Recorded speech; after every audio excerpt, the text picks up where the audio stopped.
Hi, thank you for joining our Wash Your Dog at Home Like a Pro video today. My name is Samantha and I am the owner of Absolutely Perfect Pet Styling in Palos Hills, Illinois. I've owned my business now for 20 years. I've been a groomer for 26, so I've been in the business for quite a long time. Today it is cold, it is snowing, my dog is dirty. I don't want to go to the salon to wash him. I don't want to go in the cold. I don't want to drive in the snow. And I don't want to smell a dirty dog anymore. So I, like many owners at home, have to wash my dog at my house. So I thought I would take the advantage of showing you from my home to yours how to wash your dog like a pro at your home and what you would need and how we can go step by step and get that bath that maybe you just don't have time to go to the groomers. Maybe he was just at the groomers and he got into something. But this way you can do your in-between baths. So this is going to be a really good video that you can reference to either at your home or if you got to do it yourself doggy wash, anything like that. So we're going to start out by showing you what you're going to need to have, which is going to be a bowl. It doesn't have to be very big. You're going to want to have a kitchen whisk. This stuff is very easy. You have it already at your house. You're going to have your shampoo and conditioner of choice. And if you have a dog that's got a skin condition, or if you get a shampoo from your vet or anything like that, try to get to know what kind of shampoo is the best for your pet. If you have a regular groomer, ask them. They'll be able to tell you. Your dog has dry skin. Your dog has greasy skin. Your dog has normal skin. In the winter time, our dogs need extra conditioning. It's dry outside, we have the heats on and stuff like that. Always condition your pet afterwards. Ask them what kind of conditioner. There's de-shedding conditioner. There is like mud bath conditioners. There's regular, there's so many products out there. So every dog is not going to need the exact same product. But if you do have a vet or if you do have a groomer that you trust, ask them. They will be more than happy to help you. So you're going to have your shampoo and conditioner. You want to make sure you have some towels on hand. And also you want to have an extra, if you have an extra leash for your pet, get your extra leash because we're going to show you how to safely halter your pet in the tub. So then this way, if you turn on the water, if they're sitting there, if they're antsy, they're not trying to jump out and they're not going to hurt themselves. They're not going to hurt you. Most pets won't, but it could happen in safety first always. So we're going to start out by introducing you to Charger. He's my dog, and he needs a bath, and he's not very happy. Hi, Charger. Can you say hi? Hi, Charger. Yeah, Charger's not very happy because he was in his nice little bed, and he was sleeping, and then Mom took it out and said, you really need a bath, and Charger don't like being clean. So we're going to go ahead and get Charger hooked up to the tub for his safety. He's a good boy. He don't go anywhere. I can probably do him without it, but you know what? It's not worth the chance. Safety first is always, whether it's your pet at home or a pet at the shop. It's just not worth the risk or anything like that. So you're going to start by taking your leash, okay? You're going to take your leash, and you got the end part where you clip to the collar. Now, if you have your collar and you want to just tie the leash to the faucet or somewhere around there, you can do that. But if you just have a spare lead, I'm going to show you how to do that. So we're going to have the handle here, and you're going to have the part that snaps on to the collar over here. You're going to stick the clip or inside through, and you're just going to go ahead and use that part as like the collar part on your dog. Get that set so you can see it. Okay, so now we got that, and then I'm just going to take the edge of the collar and the leash, and I am going to wrap it around the faucet. And this is why I like to have the clasp part, is you just want to be able to clip it for safety. It's okay that we have that. Okay. So the next thing we're going to do is we're going to get our bowl, and we're going to get our shampoo of choice. And you can use one shampoo, two shampoos, whatever you like. most people have a basic shampoo that they like, but you do want to make sure you have your conditioner as well. I'm going to show you how to utilize your shampoo where you don't need so much. And then it will save you on product, and then it helps with the rinsing and stuff like that for when you are washing. So for a small dog like Charger, you need about a teaspoon. If you have a large dog or a hairier dog, you're going to want a tablespoon. So we're going to just go ahead and put a little bit of this into the bowl. Okay, yes, I know, Charger. Okay. And you're going to want to turn on your water away from the dog. The reason why you want to do this is, depending on where your pipes are in your house or how your house is or set up or anything like that, the water temperature can start out hot, it can start out cold, and either way, you really don't want to do that to your pet. You want to make sure you turn on the faucet, and you want to feel the temperature first. And they don't need it warmer than cold. They need it lukewarm. They don't really need it warm. Their temperatures are a little higher than a human. So if it's warm to you, it's really warm for them. So we're just going to make sure we're running this, okay? And we're just going to go ahead and add a little bit of water. And when I say a little bit, you're just going to add a little bit of water to the bowl, okay? And it's always better. You can always add more than to take it out or add more shampoo, because why would you want to keep wanting to add shampoo?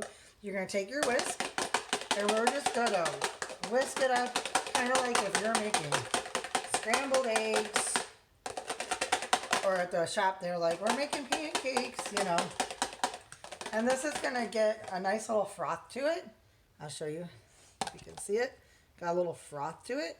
This is going to help in a lot of ways. First of all, when you have the shampoo and you're just pouring it on the dog, or you pour it in your hand, and then you got all this shampoo, and then it just sits in the middle of the dog and that kind of stuff. It's not really a practical way of getting that shampoo on your pet all the way through. And you're going to need shampoo everywhere from the tip of the nose to the bottom of the feet to the toes, So you want to make sure that you're using a good lather all the way around. So this will just really help you save on product. And hopefully after this video, you'll be, more happy to wash your dog at home, so you want to save your product. And you can always make more. You don't, just remember that. You want to make more instead of just dumping it down the drain and then there you wasted product. Good shampoo is expensive, but a good shampoo will last you a long time because you shouldn't need as much. So just remember that. You don't need as much when you're using a really good shampoo.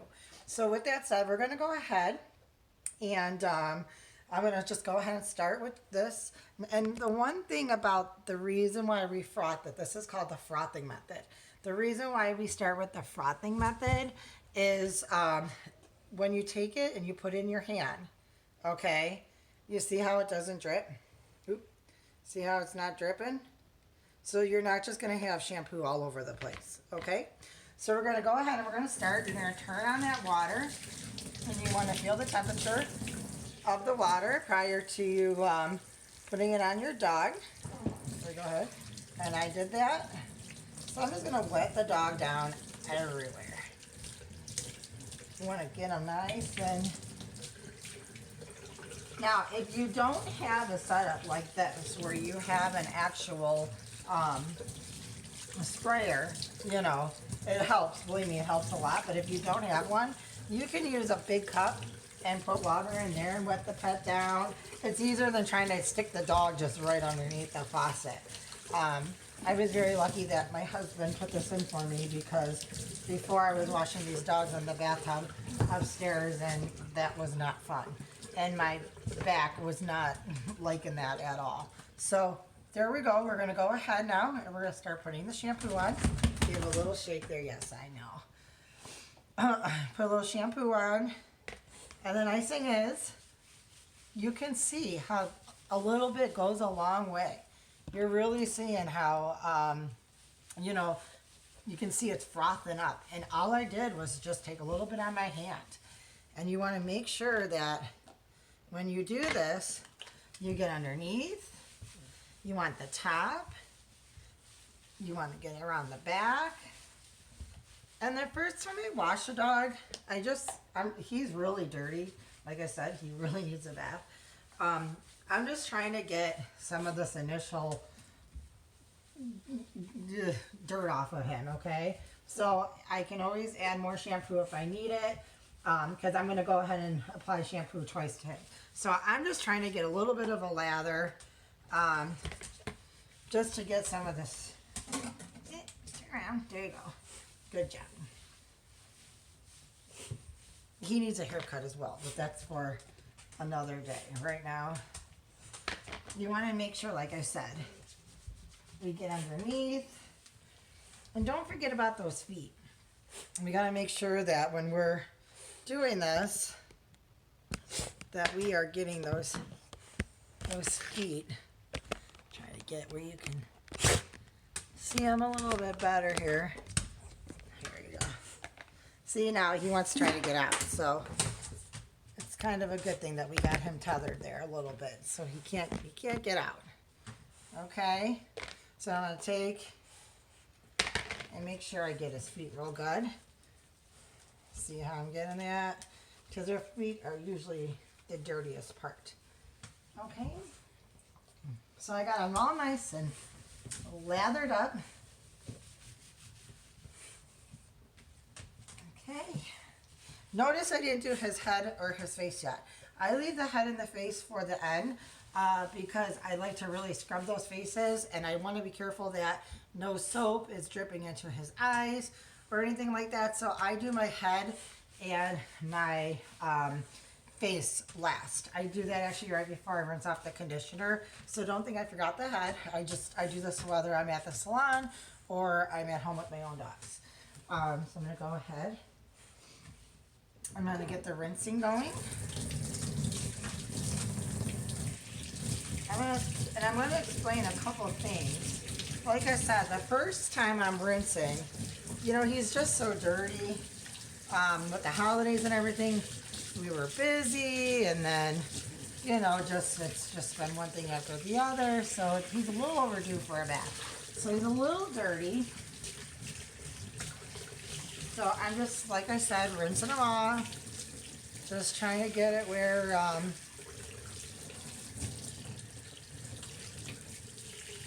cooler there. There you go.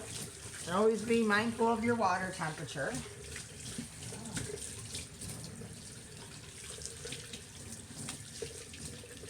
Very good. Okay, so now you got a good rinse. So you need to make sure that you're getting all the shampoo and conditioner off of your pet. You don't want to leave a shampoo or conditioner on them because it can make them very itchy. But we are going to be rinsing him 2 more times. So, and we're going to wash him again and then condition him. So we're going to make sure we rinse him really well at the very, very end.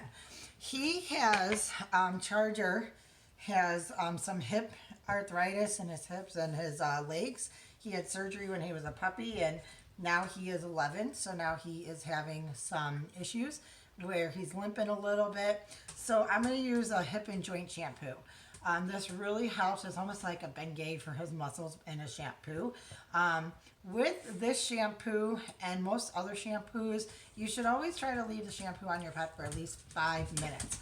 And depending on what shampoo it is, it might require 10. If it's a moisturizing shampoo, you might want to leave it on for 10. But you want to give it time to activate. And a lot of times, a lot of people put the shampoo on and they just like rinse it right off. And that's not going to do anything. And your pet, when you actually leave the shampoo on them, they actually get cleaner because it gives it time to activate. So we're just going to go ahead, and like I said, we're just going to put about a little more than a teaspoon in here. Okay. Squeeze it out. Because I can always make more. Put some water in there. Okay.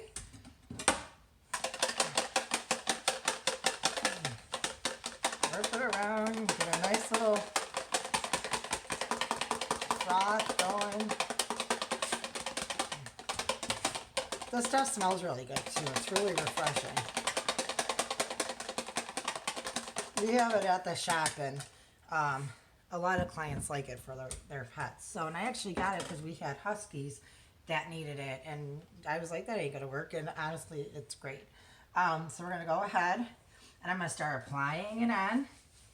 You can see just that little bit. Start applying that on.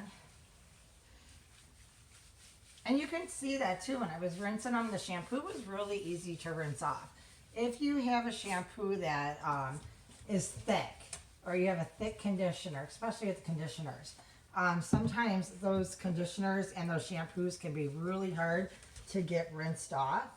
And then you're rinsing and rinsing and rinsing, and oh, do you got it? And you know what I mean? So the nice thing too about the diluting and the frothing part is it's not as hard to rinse off. You want to make sure you get underneath his underbelly, the tummy, and the armpits. Get on both sides. Yeah. Like I said, he was dirty. You can even probably see the water. I know I'm a bad mom, but no, I'm just busy. And he likes to go outside and roll around a lot too, so that's a big part of it. Get back here. And don't forget to check by their hind end and make sure that that's all nice and clean. Now, if your pet is shivering, like some pets will get, will have a little shiver reaction from, you know, the water temperature or the air temperature, you can take a towel and place it over them while you're going to let this just kind of sit and activate. So I'm just going to go ahead and make sure he's all nice and lathered. Yeah, because this stuff really helps with his joints. And he's being really good. Yes, he is. So I'm going to take my towel out of the way, and I'm going to put that over him. This way, if he shakes, it doesn't get all over you. It will keep him warm. We're going to talk a little bit about the skin of dogs and why you should bathe your dogs often. When you leave dirt and debris on the top of the coat, it can cause them skin issues. So about every 30 days is about a good time to wash your pets at home or get them groomed by a groomer. It really helps with their coat and their hair and trying to keep a balance, a pH balance healthy and their skin healthy. If your dog has issues with dry skin, then you may want to do it more often. If your dog is shedding, you're going to want to do it to get rid of that extra hair. So just remember that, you know, you want to wash your hair once a month and, you know, or once more, you know, you wash your hair probably once a week or whatever. So they don't shower every day, but they're bringing in dirt and debris. And, you know, it's a good time to check their skin to make sure that they're healthy and that you're not seeing any sores or any new, like, moles or anything like that. So it's overall good for the health to do something like that. We, you know, use a lot of different products at the salon. And so I don't use anything at the salon that I wouldn't use on my own dogs at home. Now, mind you, I have 3 different type of dogs. So I use 3 different types of shampoo on my dogs. I have a short-haired Basset, I have a Bichon, and I have Charger, who's a terrier mix. So 3 very different, you know, coats. There's not usually a one-size-fit-all kind of a thing for them. So if you have any questions, feel free to ask your groomer.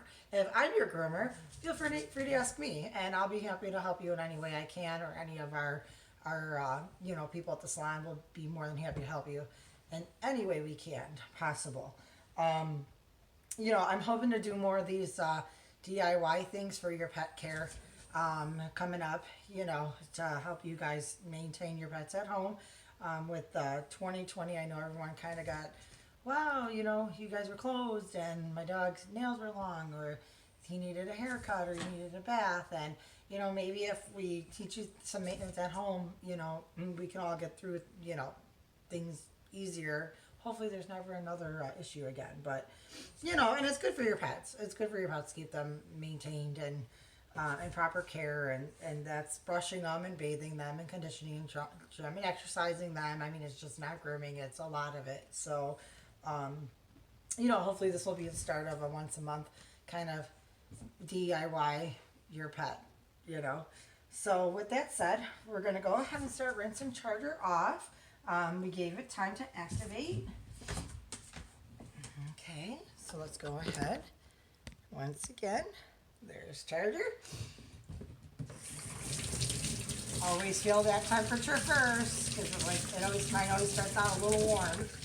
So now we're going to go ahead and rinse them off. And like I said, you want to make sure that you can rinse them underneath, the front, the back, the tail. You know, a lot of times the tail holds a lot of shampoo if you have a long hair tail. So you want to make sure that you're getting that rinsed off really well. The top's easy. The top of it is really easy to go ahead and shampoo and rinse because it's right there. It's all the parts in between and underneath that you have to get. And if you are worried about your dog with water in the ear, you can put some cotton balls in their ears. If your dog is prone to ear infections, you can put cotton balls in their ears to help with that. Okay. Kind of squeegee this off of them. And now we're going to go ahead and put the conditioner on. Here again, I'm going to squirt some of my conditioner into my bowl here. And you could be prepping your next step, your conditioner, while your pet is soaking in the shampoo and everything. A lot of times people like to do that. I just didn't want to do that while we were talking and everything. So, getting a little bit of the shampoo going here. There we go. I use a little bit heavier of a conditioner in the winter time because they tend to have drier coats in the winter. So for my guys, I tend to do a little bit of a heavier conditioner. So that way, especially with the dry skin and everything like that. So go ahead and mix up my conditioner. Okay. I'm going to add this on to him. Yeah, you can see the conditioner is a little thicker than the shampoo. So a lot of times you end up using a little bit more conditioner than you do shampoo. Probably you know that from your own hair. So just just know that you may just need, if you're using like a half teaspoon for the shampoo, you might need just a little bit more than a half teaspoon for the conditioner, depending on the thickness of it. This is our mineral mud bath that I'm putting on him, which is really nice. In the winter time, I put the mud bath. Kind of helps with the impurities in their skin and their dryness. And you can see I haven't wasted any shampoo. It's not like I end up with a bunch of it at the end. Remember, you can always make more. You can always add. Okay. So while we're doing the last phase of the conditioner, and we're letting this sit on him, we're actually going to go ahead and start putting the soap on his face. We use a tairless shampoo. Now you got to be careful with all shampoos, of course, because if you get shampoos in their eye, it can hurt their eye no matter what, whether it's considered tairless or not. But we use a tairless shampoo. One thing I want to say is when you are choosing a shampoo and conditioner, make sure it is for your dog. If you have a cat, you want to make sure it's a shampoo that's safe for cats. Not all dog shampoos are safe on cats. So you want to make sure that if you are reading the labels on if it's for a dog, a cat, don't use people shampoo, human shampoo on your dog. Don't use Dawn dish soap on your dog. First of all, the pH balance on your dog, for your dog hair, is different than the person. So if you're going to use human shampoo on your dog, you may cause your issues, and it may not show up the first time, but if you keep throwing that pH off, you may end up with a skin problem. I'm not saying it's going to happen, but it's a good possibility. Dawn dish soap will take out the oils even more. When you're washing your pet with shampoo, you automatically take the oils out. So the conditioner helps replace that, and that's why you should always condition your dog after you wash your dog. Even if it's a light conditioner, you should always have some conditioner put back. The dog needs those oils to replace in their sebum layer. So we need to make sure to keep their skin healthy, their hair healthy, them healthy, that we need to do things in the proper manner. So with that said, you want to make sure you're using your pets. So if it's a dog, you want to use dog shampoo. If it's a cat, you can use a cat shampoo, or there are shampoos that are fine for dogs and cats. But just make sure that you have those. Don't read your labels. Make sure you read your labels on what it is, okay? And always follow up with the conditioner. So make sure that you are doing those things. We practice that at the shop. We're always assessing skin at the shop to see what products would be best for them. Because like I said, not all products are going to be the same, and not all products are going to work on your dog. That might sound complicated, but like I said, if you have a groomer, ask your vet. They'll know. They'll be able to help you. And your dog's skin might change from the summer to the winter, from when it's 2 to when it's 8. Charger in the summer doesn't need to have the hip and joint so much. In the wintertime, he does. So if you have a dog that you're going to take camping, you may have to get a shampoo that helps repel bugs. They do have those out there. And even if you have the front lines or the Advantage or whatever, why not get shampoos that help repel bugs? You might have a dog that's white and it's always dirty, so you're going to want to get a shampoo that helps brighten them up. You might, that's what I'm saying. I can go on forever about the different shampoos. And over the 26 years I've been grooming, they've imploded with different types of shampoos and different brands and what they're used for and how to. It's crazy how much it has just expanded. But it's a good thing, because I think we're finding out more about dogs and cats skincare, and more groomers are learning more about the science. And that's what's important, is that your groomer knows about the science so they can treat your pet correctly from the get-go. So that's why we're here. So with that said, let's get back to Charger's face, since he's over here waiting, and I'm sure he can't wait to be done here. Okay, so I'm going to I actually want to tell you guys, if you get a little comb like this, it's a little flea comb. You can find them anywhere. It's always nice to have one of these around to clean out around the dog's eyes, even to check for fleas. Like if you're not sure, you can comb this on the dog. You can check for those little fleas, because you may not be able to see them otherwise. Charger's a black dog. It is very hard to see bugs on Charger.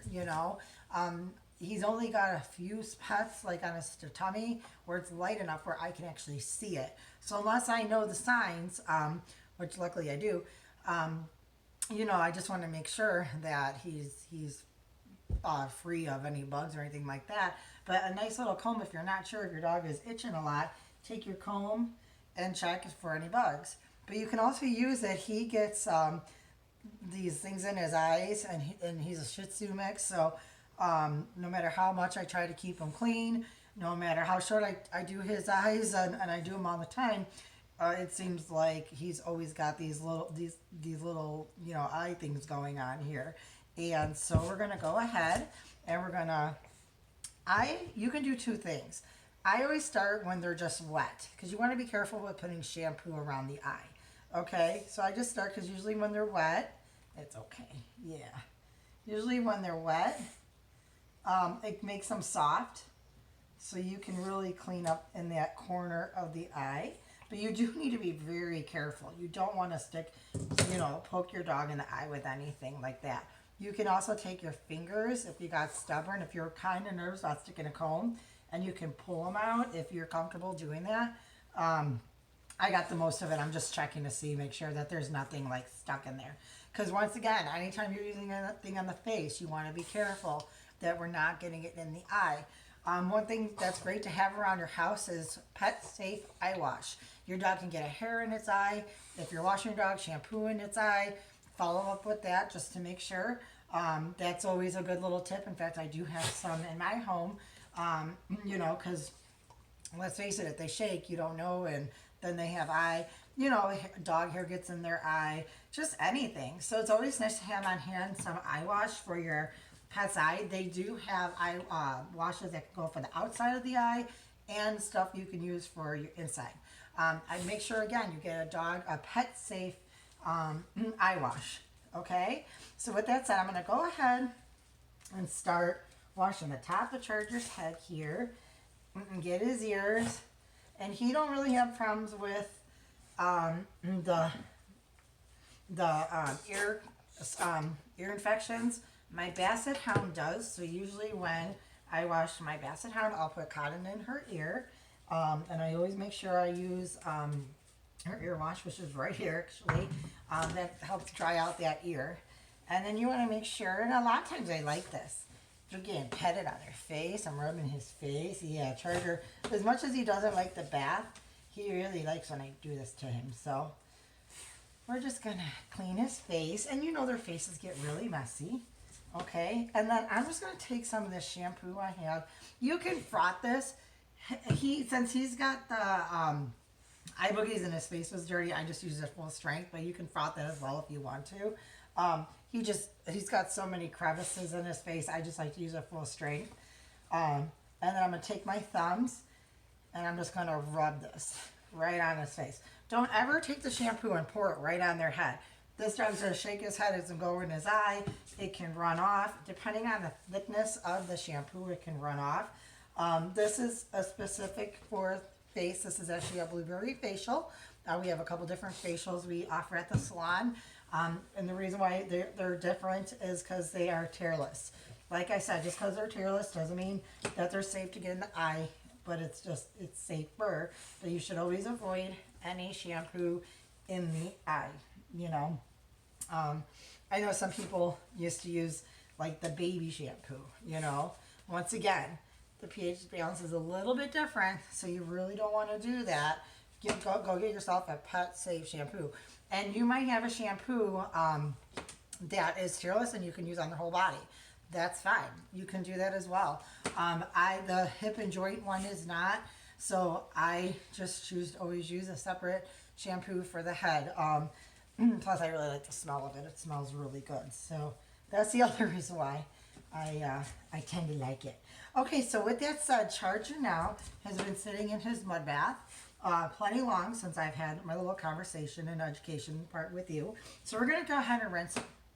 So now the thing about the rinsing is this is his final rinse. You want to make sure you rinse them. So you can actually over rinse them, and that's okay. Because I would rather see you over rinse your pet and use a little more water and take a few extra minutes and make sure that we got all the shampoo and soap out of him, rather than leave it in him and then he's itching and got skin problems, and then you bring him to the vet and oh my god, he's tearing the hair out of his skin. And so as long as you rinse everything out thoroughly, you'll be fine.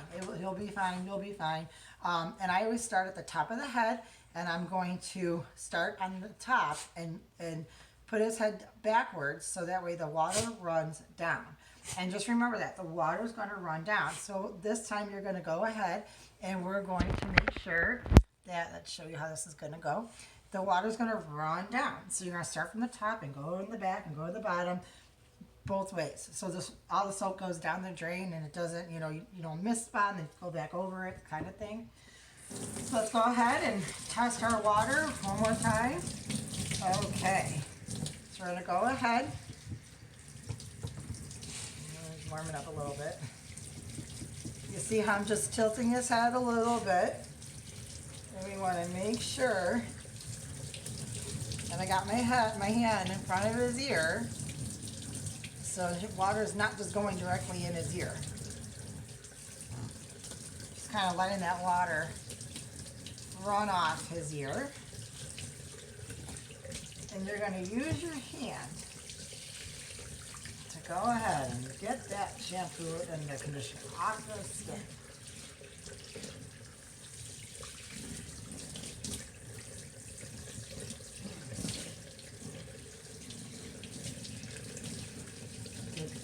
that tail. Okay. And then get that. Those back legs.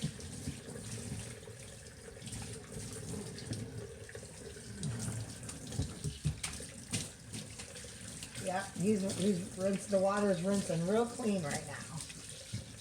And one way you can tell if your dog is clean, kind of like the dishes, if they squeak, it's the same thing. So if they seem like they're slippery or slick anywhere, if you're not feeling like that dishwasher, that dish, stay clean kind of thing, where it actually feels kind of like and you can't hear it, there may be shampoo still in there. And don't be afraid to rinse. And they love this, actually. This is a nice little massage for them. I know Charger doesn't seem like it, but this part he likes because he's getting a little massage. I'm sure he feels better. I know he smells better.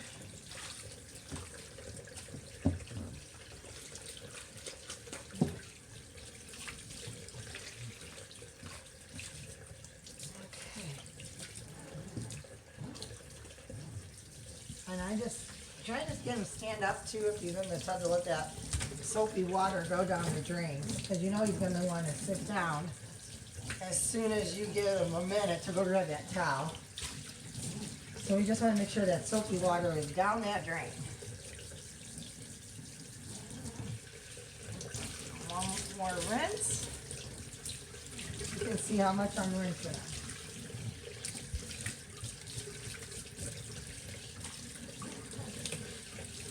Okay. Feels good, looks good. All right. So now I'm going to go ahead and I squeeze him out. Now remember, like today's cold and I have a dryer at my house, but most people do not have a dryer. You may have a human hair dryer, which some dogs will let you use that. You want to be careful with those because they can get really hot. And you don't want to burn your dog's skin or cause any issues. So really you can make sure you squeeze him out real good like I'm doing right now. Squeeze out the bottom of his feet, his tail, get all that extra hair out, water out, sorry. And then grab some towels. You're going to want like 2 or 3 towels. And you're going to want to wrap them around. Grab another towel here. Move that over. You can never have enough dog towels around the house. Charger, you're almost there, buddy. Okay, so I'm going to go ahead, wrapping them around, and you want to be gentle. You don't want to go real hard. Even when you're washing a dog, you don't want to go real hard. You don't want to you don't want to be scrubbing and, you want to get a nice clean, but you don't need to scrub so hard. That's part of leaving that shampoo on them. It helps activate the ingredients in your shampoo, so you really don't need to be in there scrubbing them where you can maybe damage any kind of follicles or anything like that. So I'm just doing real gentle. Sometimes if it's nice and summery outside, some people like to let them like run around and dry off, but you don't want to just bake it in the sun either because you don't want to get sunburn or anything like that, depending on the coat and the color of your dog. And if it's cold out, you don't want them running around in the cold. So I would just make sure we towel dry them really well. Don't let them outside till they're dry. Their skin is dry, If they let you do a little bit of a blow dryer on them, great. But the best thing is to let them towel dry. You can even let them be wrapped up in this towel, like so. And just let you sit. Let them just sit in there for a few minutes. And soak up a lot of that extra, water off their skin, and it helps them dry and they'll feel a lot better. So thank you so much for joining me and Charger today on our way of showing you how to wash your dog at home. We hope you enjoyed it. Have a great day.